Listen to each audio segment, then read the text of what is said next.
Hello. Welcome to the Rick and Dave Real Estate Solutions podcast. I'm one of your hosts, Dave Stein, a real estate agent, real estate investor, commercial lender broker, wearing a lot of hats. None of them fit right. I'm trying to put it all together. I'm joined by my co-host, Rick. Go ahead, Rick. Tell us about yourself.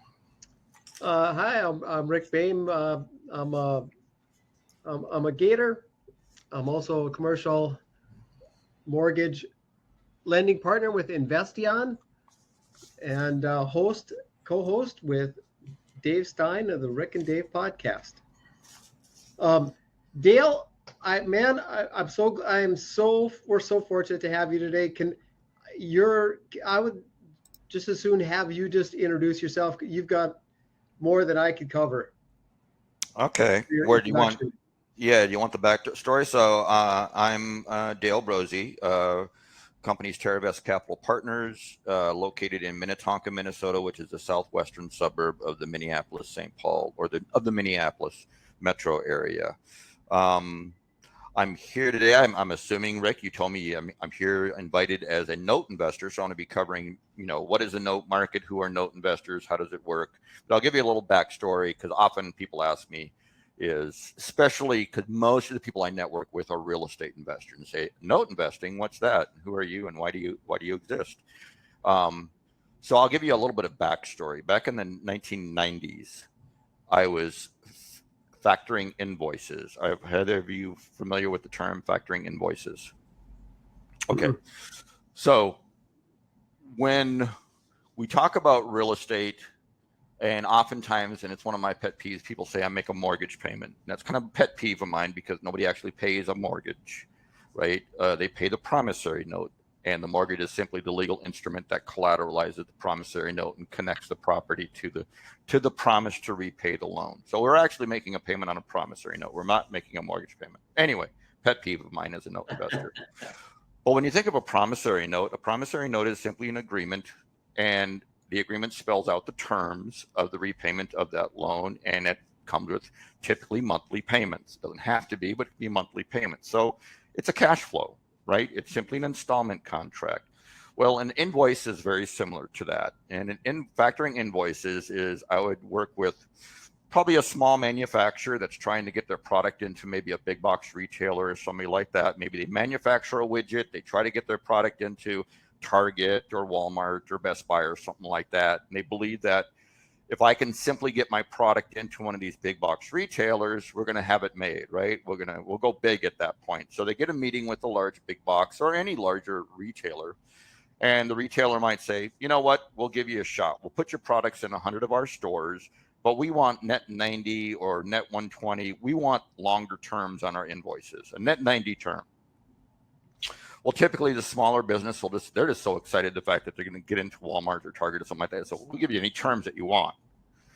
Until they're 45 or 60 days into that invoice, they're not receiving any money, and they realize I got to pay my bills, I got to buy supplies to make more widgets, I need to pay my employees and all that kind of stuff.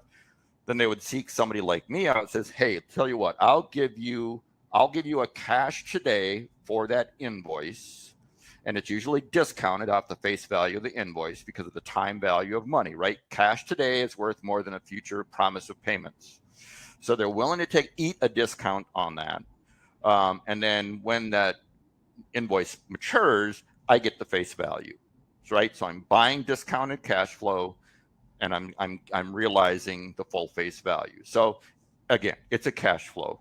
And a lot of industries generate various installment contract type cash flows. You can think of cosmetic dentists, maybe providing a service that's not covered by insurance, and you get it financed through them, or plastic or cosmetic surgery or something like that. Anybody that has an installment contract type of financing agreement, that generates paper, that generates installment contracts, and that paper just gets bought and sold all over the place. There's a huge secondary market for those installment contracts.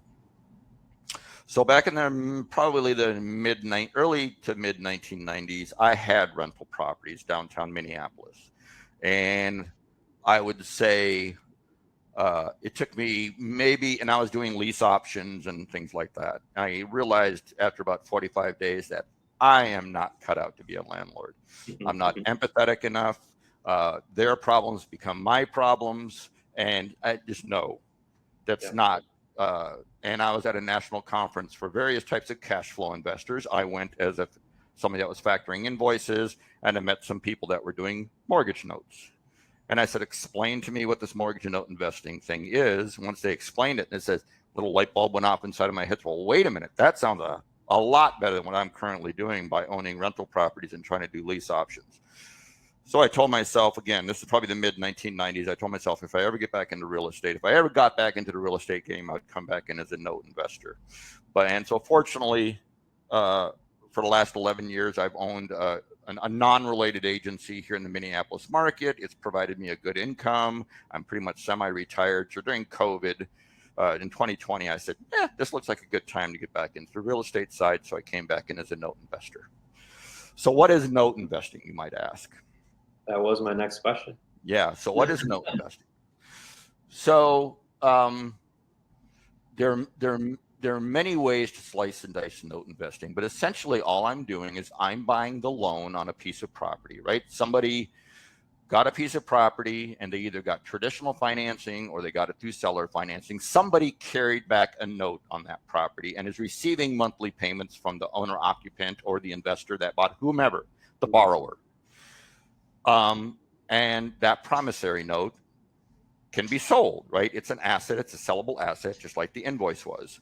And so I step in, I buy those. I step into the lender's position. I become their bank. I send a loan to one of the servicing companies I work with. They service the loan for me. They work with the borrower. They collect the monthly payments. They collect the escrow. I have nothing to do with it. I pay them a servicing fee to service my loans. And I just collect the monthly P&I payments. So it's extremely passive.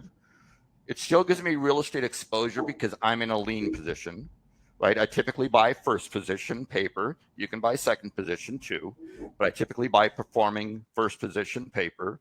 And the thing I like about it is I get the exposure to real estate. I'm getting the passive cash flow on a monthly basis, and I'm collateralized by the asset. So if they were to default, I have full recourse, just like any lender would, whether it's, cancellation of a contract or foreclosure or what have you. So as an individual, when I looked at the potential of buying performing paper that's giving me a 9, 10, 12, or maybe sometimes even better, 9, 10, or 12% annualized yield, well, that's a lot better than I'm getting in my money market. A lot better, right? I'm getting 4.35, maybe 4 in my money market. So if I can buy performing paper that's paying me 9 or 10% annualized, it's just a better use of my income. Plus, it's completely passive. Right. So that's a very basic overview of note investing. And then you can get sophisticated from there by buying non-performing paper. You can buy notes that are generated through seller financing. Just for a frame of reference, in 2023, there was $14 billion worth of privately created mortgage notes in the United States.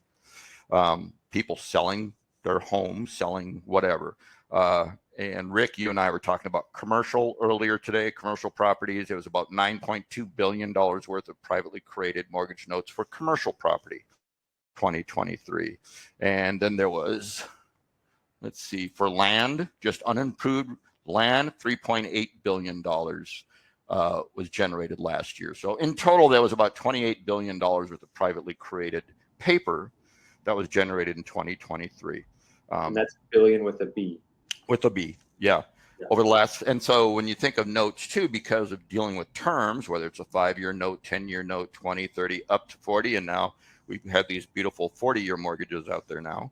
So now we got 40-year paper. It's cumulative, right? These add up. They just don't go away at the end of the year. They just keep adding up. So over the last 5 years, there's about $125 billion worth of privately created, not institutionally, not bank created. We're talking private seller notes that were generated out there. And we know that's an estimate because we know not everybody that sells their home is necessarily they don't always know what they're doing if they sell it on seller financing, and sometimes those things don't get recorded at the county, so therefore there's no record of it. Sure. So we can only make estimates of the volume that's out there. And a lot of people don't know that they can sell their mortgage notes. They're collecting that monthly payment and they don't know that, hey, I didn't know I could sell that. So just like a real estate investor might do, as a note investor, one of my marketing techniques is go to the county records, look for people that have taken back seller financing on a piece of property, send them a letter, just like you'd be looking for off-market real estate deals. Mm-hmm. I was doing that for mortgage notes as well here in the Minneapolis metro in our MSA. I had been doing it, but I've graduated now to institutional paper, where I'm actually getting bank portfolios, loans from hedge, what we call tapes.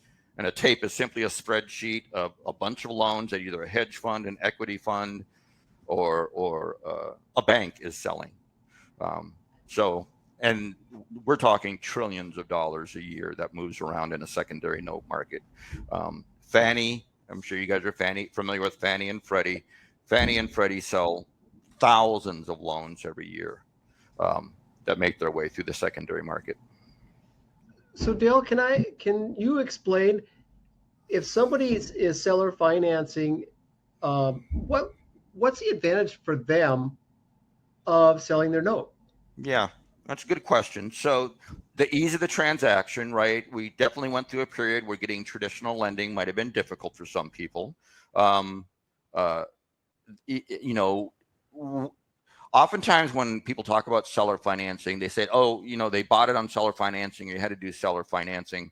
And then there's the natural association that somebody that buys through seller financing is a high risk borrower, or what's called in the industry a non-QM borrower, non-qualified mortgage or a non-QM borrower.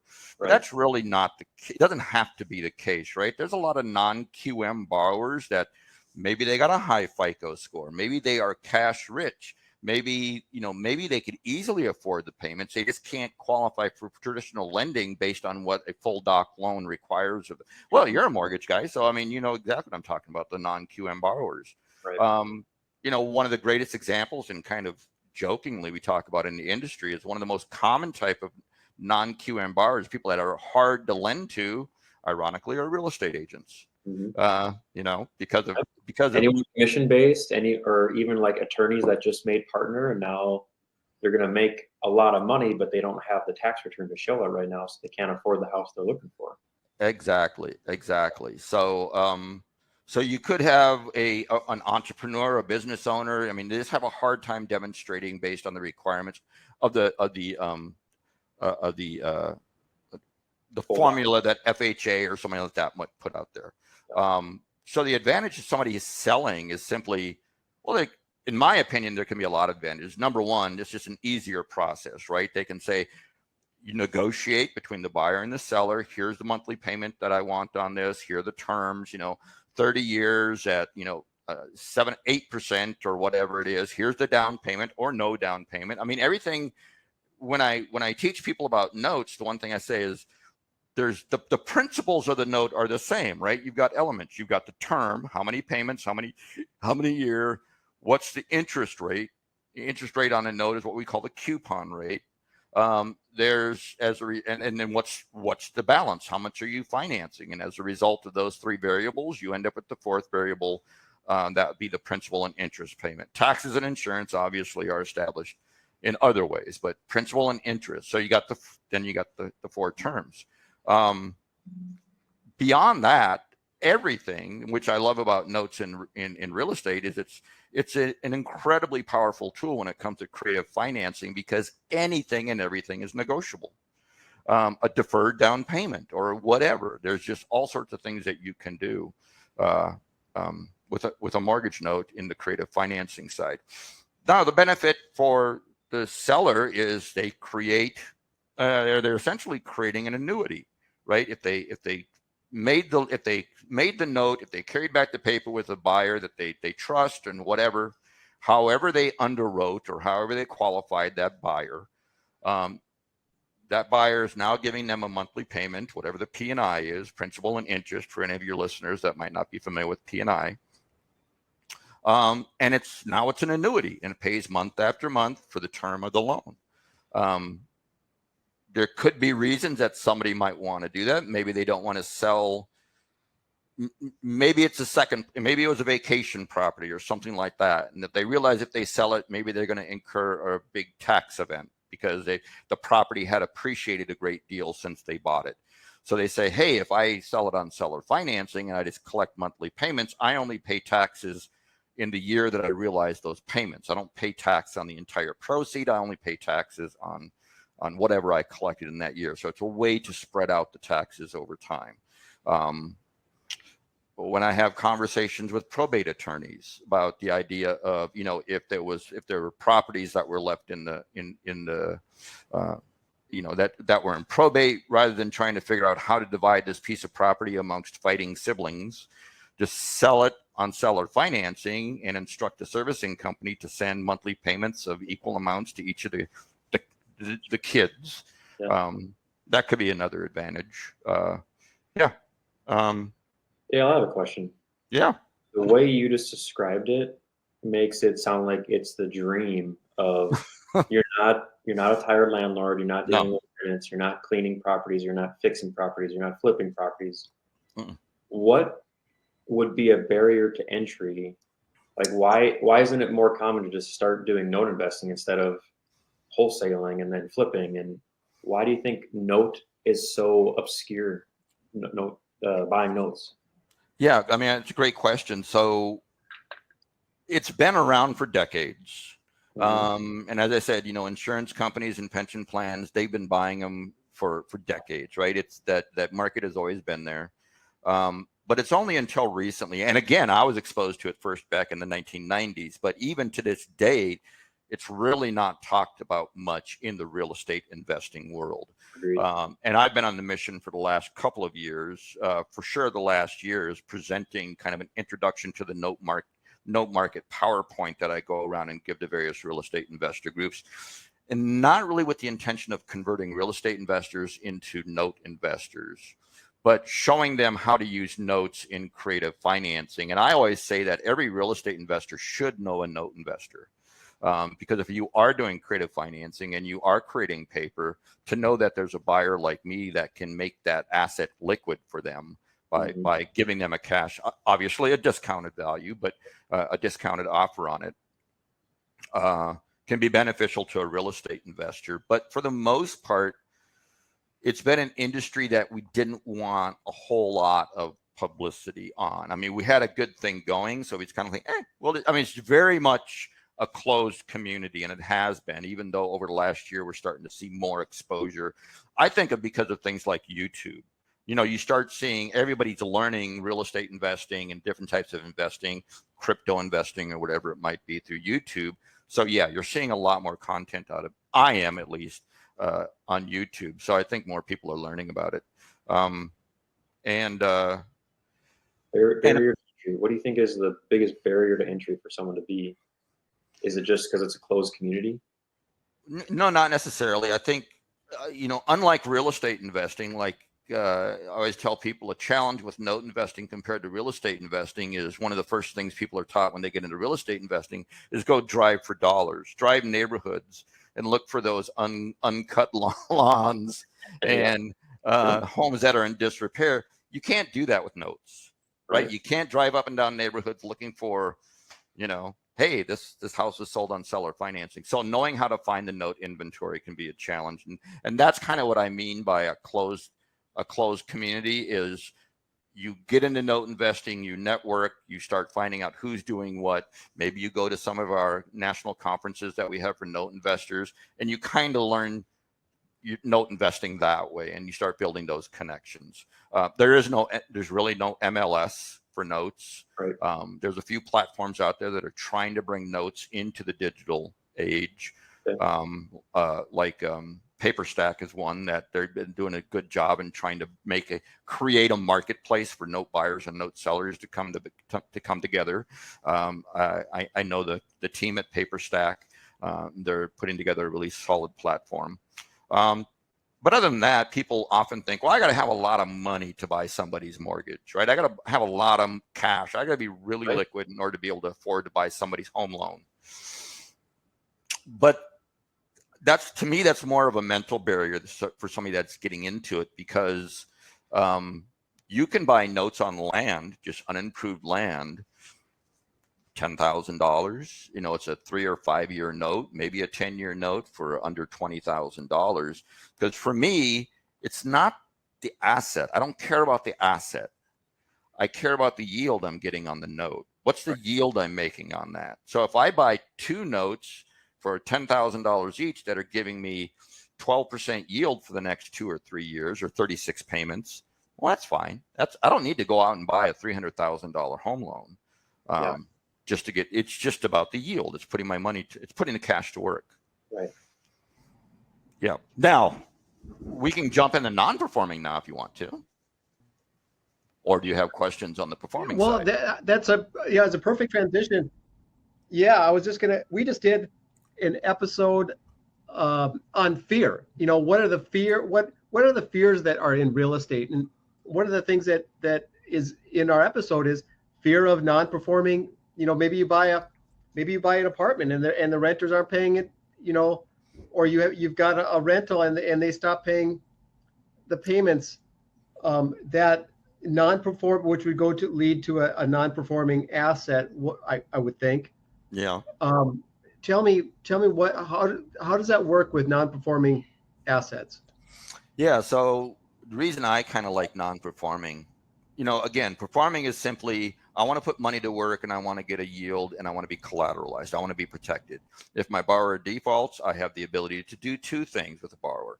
I can either, and this is funny, even when I do a presentation after an hour long, I still have real estate investors that really haven't wrapped their mind around that. You are the bank. Right. You get to decide what to do. So I now own that loan. I could forgive the loan if I wanted to. Nope, it's yours, free and clear. Go.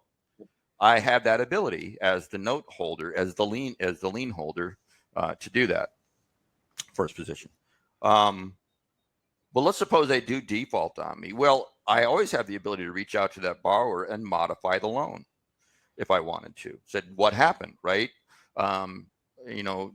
Basic conversation. They say, well, I got, during the COVID years, I got the COVID. I couldn't work for several months, got behind. And that's very typical with homeowners. They get behind and they get frozen by the fact that they get behind. And they say, well, I just can't catch up. So what's the point? I'm just going to let this get further and further into default until they finally take it away from me. They stop checking their mail. They stop answering the phone, all that kind of stuff. They get paralyzed by fear. And anybody that's worked with people, pre-foreclosure, they kind of get that, right? But again, because I am now the bank, I can reach out to them and say, well, what happened? And say, well, I lost. And simple question is, okay, so you weren't working during COVID or whatever, you got behind. Are you working again now? Yeah. Oh yeah. I've been working, for several months. All right. The monthly P&I payment that you had, $1,700, $2,500, whatever it was. Can you make that payment now? Well, sure. Yeah. I'm back to work. I can do it now. It's just that I got so far behind. I just didn't know what to do. And I said, okay, suppose we took the payments that you're behind and just put them at the end of the loan and just modify the terms of your loan. And I'm going to call you caught up as of today. Can you start making monthly payments next month, November 1 or whatever it is? Yeah. All right. So you work with them, do that loan modification, get it back to performing. We could call it the altruistic side of note investing is we saved a homeowner from losing their home. So we helped somebody stay in their home. And at the same time, now we're holding performing paper and we avoided the necessity for foreclosure. And of course, if that doesn't work, we can always take the property to foreclosure, get made whole at auction. If we don't get made whole at auction, yeah, we end up with the property back. But again, we never wanted the asset to begin. We never really wanted, most of us never really wanted the property to begin with. So if we end up with the property, and in my mind, I would just say, okay, now I'm just going to call a wholesaler or a fixer flipper or something like that and say, here, just give me a reasonable offer on this and you can have it. Yeah. Or like I put in my presentation, once you get a property back, I ask people, okay, so now you've gone through foreclosure, didn't sell at auction, you end up with the property back. Now, what are you going to do? And oftentimes I hear real estate investors, oh, put a renter in there. I said, no, if you put a renter in there, you missed the entire point of my entire presentation. What you do is you put a new owner occupant in there and create a new note. Yeah. What is the clear delineation between a performing note and a non-performing note? And then how do you analyze a non-performing note? Yeah. I mean, there's not a lot of clear-cut definitions within our industry of what's considered performing, non-performing, what's considered non-accrual. It can be really, in some cases, you might want to say, especially in state, it can really depend on the foreclosure laws in that state, right? Sure. So if you got a state like Texas where you have fast foreclosures, you might want to say, whatever the law permits, obviously, but you might want to say, after 30 or 45 days, nope, you are in default. We're going to start foreclosure process. I don't know what the rules are in North Dakota. Of course, we got different rules here in Minnesota. So as a note investor, that's one thing you're always conscientious of is what state are you buying in? What are the foreclosure laws? What are the foreclosure laws and redemption periods in a particular state that you're operating in? Just like I won't buy in Illinois because of long redemption periods. Okay, I'd say because it's probably very favorable to the tenant. Yeah. I mean, you would hate to buy. You'd hate to have to sit on paper for a year waiting for the redemption period to expire, right? So, yeah. So in states that have really long redemption periods, I just choose to avoid them. And a question that often comes up is, licensing. Do you have to have a license to be a note investor or anything? There's only 2 states that are kind of on our radar as note investors that are starting to become questionable states, and that's Georgia and Ohio, where they're looking at implementing more, but otherwise, no, there's no licensing requirements. There's no requirements other than that. Now, I have had conversation with real estate investors that looked into note investing, and what they did, like here in Minnesota, they said I called the Department of Commerce and asked them, do I need to have any licenses to be a note investor? And of course, they didn't explain to them, in my opinion, fully what they were doing. And then of course the state said, well, yeah, if you're going to be creating notes, you have to have a loan originator's license. And if you're going to be collecting monthly payments, you have to have a debt collector's license.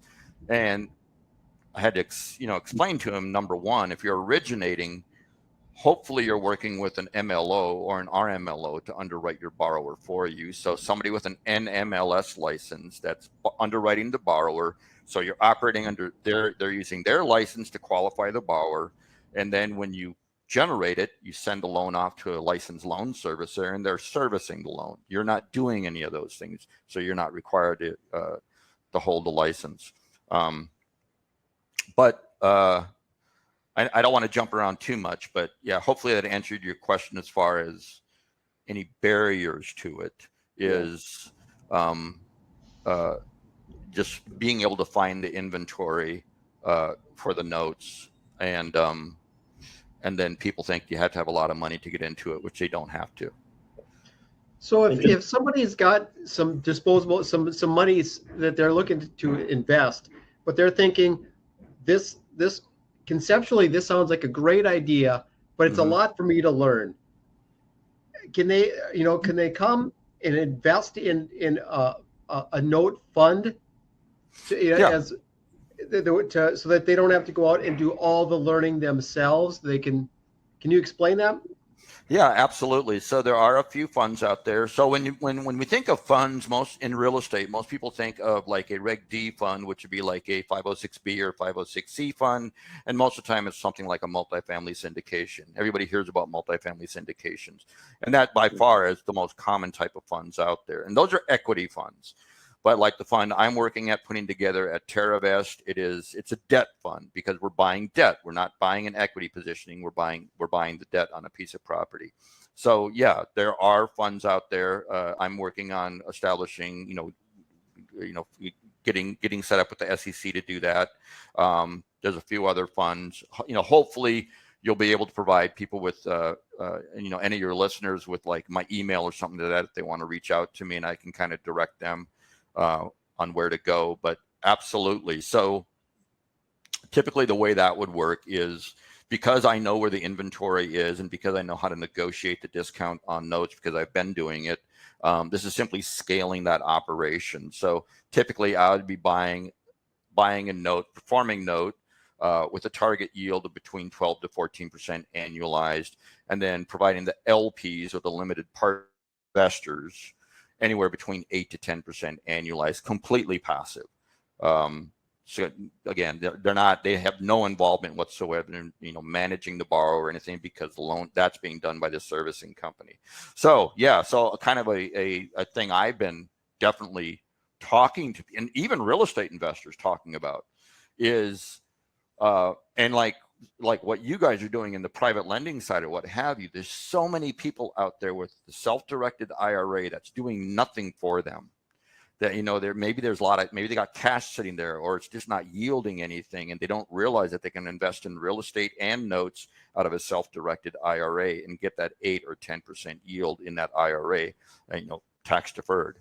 So it's a huge opportunity for so many people that I meet that want to get into real estate investing, and they think, well, the only way I can get into real estate investing is, first I got to learn how to become a wholesaler, and then I need to learn how to do fix and flips, and then eventually become a tenant or a landlord, and then maybe someday move into multifamily. I mean, that's a track that everybody they've been sold on the idea that that's what they got to follow. But if you have a self-directed IRA, you could jump into real estate as a private lender or as an investor right off the bat. What are some of the bigger risks to note investing? What could really go sideways on you? Yeah, great question. So I was at a note operator, a fund operators conference in Phoenix last spring, and I was talking to a lot of people that were about 1,000 people there. And again, most of them were multifamily syndicators. There were some people that were doing a fund for like cold storage, because cold storage was certainly hot during COVID, and self-storage, and even cell phone towers or what have you. I was one of the only debt fund people that were there. So over the course of 3 days of networking, by the end of the 3 days, I had people coming back to me. They said, well, I really like the idea of your debt fund and a note fund. And I even had a few people that were operating what's called a fund of funds, where they're a fund that goes and invests in other funds. They go out there, they do a capital raise, and then they go find other funds to invest with and become what's called a co-GP, or a co-general partner on the fund. Anyway, so they're asking me, what happens? I mean, what's just your exact question? What could happen? What's worst case scenario? What happens if asset prices start falling to the degree where now your position is now in risk? And I said, okay, that's a fair question. Let's look at it in the context of the entire real estate investing world, and where I would sit, or where a note investor would sit in there. So I said, visualize. In real estate, oftentimes the focus is on the asset, the value of the asset. But in note investing, we're dealing with the unpaid balance of a loan. So if I buy a loan, let's say it's a 30-year note, and I'm buying it 5 years into the loan, 6 years into the loan, even 8 years into the loan, there's still 22 years of payments on this thing left to come. But over that 22 years, or whatever time, over that 8 years, there's been some principal pay down on the original balance, the original amount financed, right? So there's been some principal pay down. We can also assume that over those 8 years, there's been some asset appreciation that's possibly happened. So if you want to call it my LTV, or my difference between my risk, my exposure to the deal versus what the asset is worth, is my delta is much larger than even the original loan holder, right? So let's suppose the asset prices, and I bought it even on a discount off the unpaid balance, so I'm even lower, right? So let's suppose asset prices start falling. Well, everybody that holds real estate as an asset, they've been feeling the pain a lot longer than me before my position and my risk becomes in jeopardy. And that's still assuming that just because real estate prices have started falling, that doesn't necessarily mean stops making payments. Sure. So even if asset prices start falling, I would have to have like the job market to go completely sideways. Everybody lose their job. They can't make the payments. But then we're all in a world of hurt at that point. Right. And my risk exposure was still much smaller. When we look at the risk profile of note investing compared to any other types of real estate investing, in my opinion, note investing gives it's called an asymmetrical risk profile. Our risk is very, very minimal compared to everybody else. Mm-hmm. And at the end of the day, it's kind of like, well, the banks figured this out a long time ago. The banks figured out how to be the last one to lose in this situation. And it's just, we're just choosing as investors to be in the bank's position. Yeah, the banks know what they're doing. Yeah. So Dale, one question: in a refinance situation, if the interest rates, you see a drop in interest rates, they come, they say we're going to refinance it. Is that going to generate? Do you have to go retrieve that, or does that note just get paid out and a new note created that you may not have? Well, let's suppose I hold somebody's note and they go out and do a refi. And that's one element of holding a note that we have no control over. We can't control when an owner occupant is going to go get a refi. But actually, when you look at what drives yield on a note, if somebody refis on me, that's actually a good thing because it shortens my term. I get that. We have that beautiful thing called the amortization schedule that's working for us. So, for those first 14 or 13 or so years, they're mainly making interest payments. So let's suppose it was a 30-year note and in year 12, they go decide to refi on me.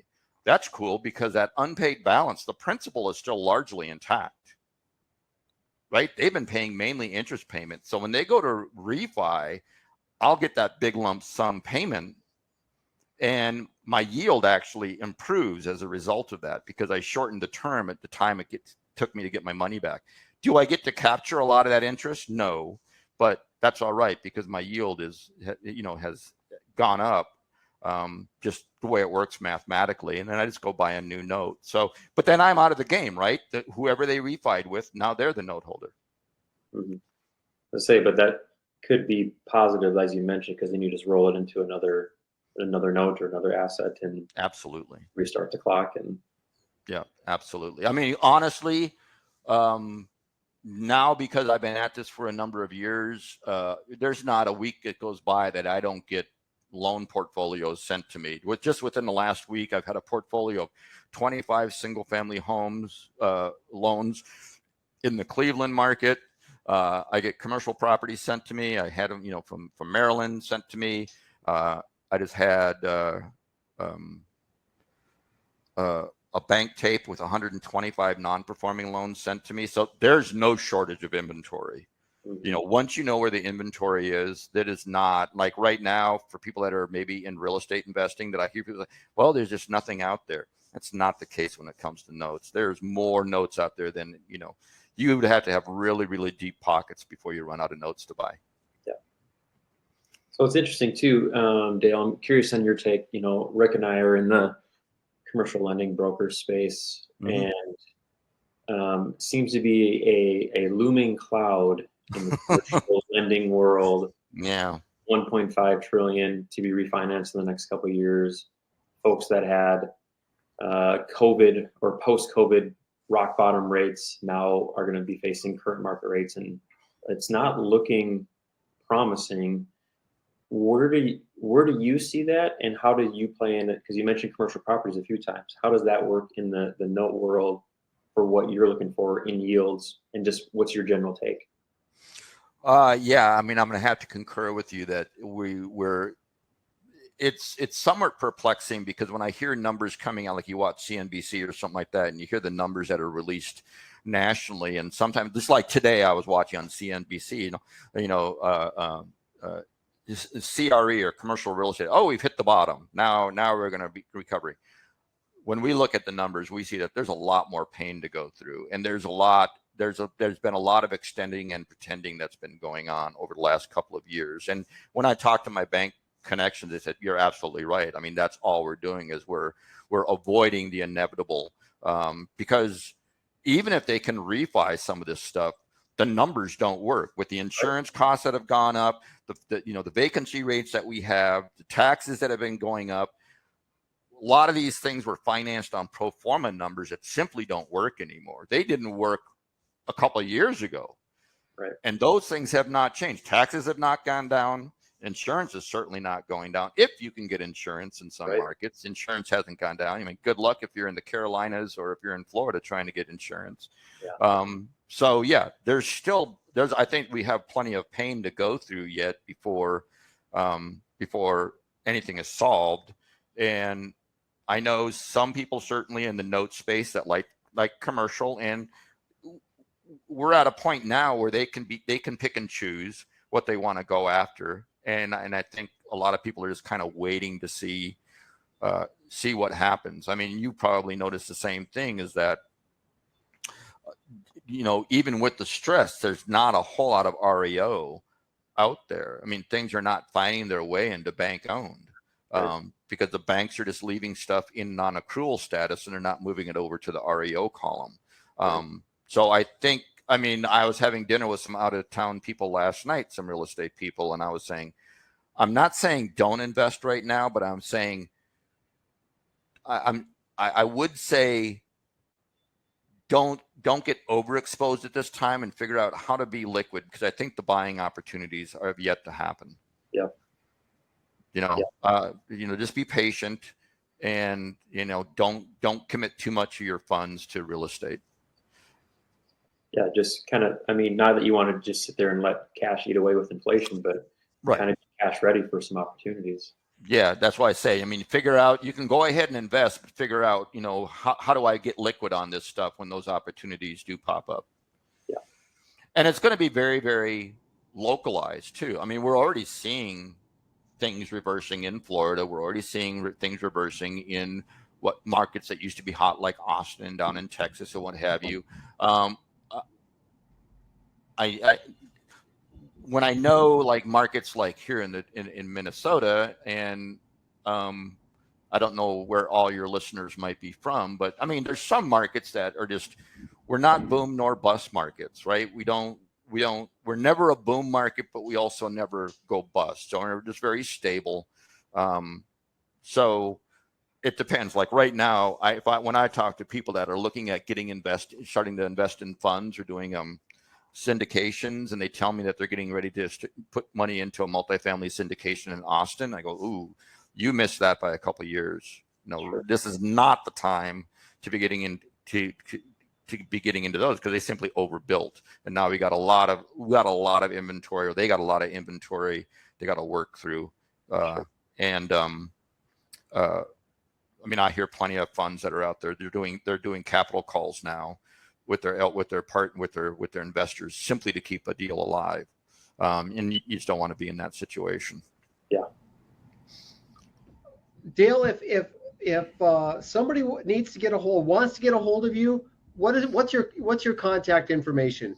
Yeah, so they can email me, Dale@Terravest.fund. Simple as that, Dale@Terravest.fund. I'll be happy to take their email. If they want to give me a call, again, I'm in the Minneapolis area. Phone number for me is 612-217-4671. And I'll say it again, 612-217-4671. So what I would say at this point, and I'd love any more questions that you have. I just want to say that when it comes to note investing, sometimes people get the impression that it can't be that simple, that you're simply buying a loan and you're collecting the payments, and that if they default on you, you foreclose on them, or you try and work it out. They think there has to be more to it than that, and really there isn't.